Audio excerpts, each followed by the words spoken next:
Hi everybody, it's Mr. Simpson here and welcome to Mr. Simpson's Storytime. Storytime day 19. I've got a great book for you today and it is Dave the Lonely Monster. I hope you really enjoy this because I do, and happy Friday. Here we go, Dave the Lonely Monster. Once upon a time, in a retirement cave, lived a lonely monster. His name was Dave. In his bad old days, he'd been a pest. He'd romped, he'd roared, he'd made a mess. Till folks who like things nice and neat and don't like monsters on their street banished Dave to Echo Rock, lonesome as a single sock. Poor Dave.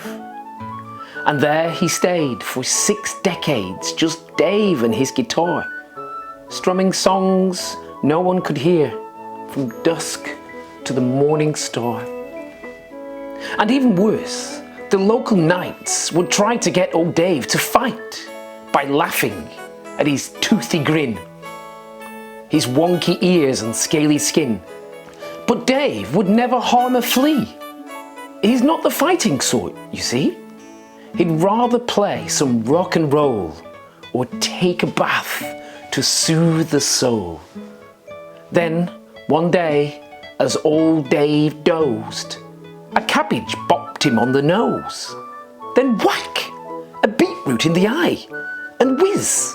An aubergine flew by.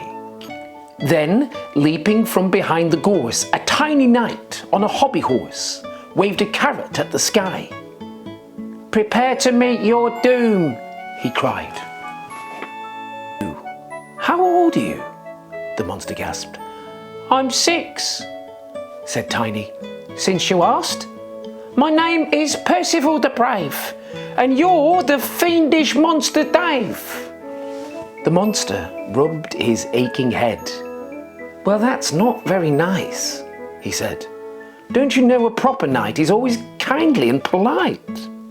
And though I might look fierce to you, we monstrous beasts have feelings too." Percy hadn't thought of that. He stopped and stared, subdued, then blushed down to his boots and said, "I'm sorry, I was rude." So Percy took a knightly pledge to give up throwing rotten veg, and by the time the week had ended, knight and beast were best befriended. They shared a taste in Monster Rock, took a spin around the block, watched the jousting on TV. At last, old Dave had company. But back in town, across the bay, folks got grumpier by the day. Tranquility had reigned for years, and everyone was bored to tears. They sighed, "You know what we'll be smashing? A good old-fashioned monster bashing. Why don't we make a day of it? Now that should perk us up a bit." And so they grabbed some mushy fruits, some rotten veg and mouldy roots, and headed out to Echo Rock, where Dave was knitting winter socks. Then, just as they were taking aim, a furious knight with eyes of flame came charging through the swelling crowd. "Knock it off!" he cried. "What's this nonsense? Can't you behave? Is this any way to treat old Dave? He may rock out from time to time, but is that such a dreadful crime?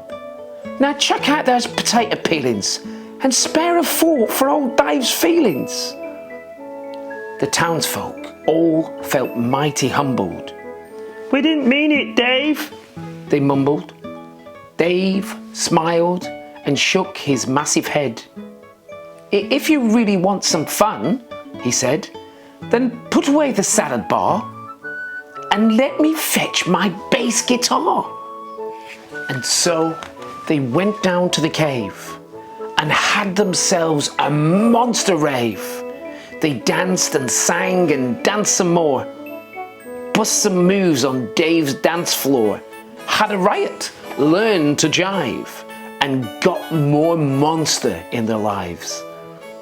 So old Dave got his groove back on and was alone no more, thanks to a fiercely gentle knight who knew that he would rather fight for love and peace, not war.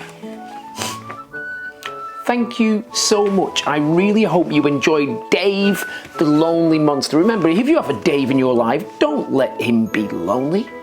Okay, I will see you all next week for another great story.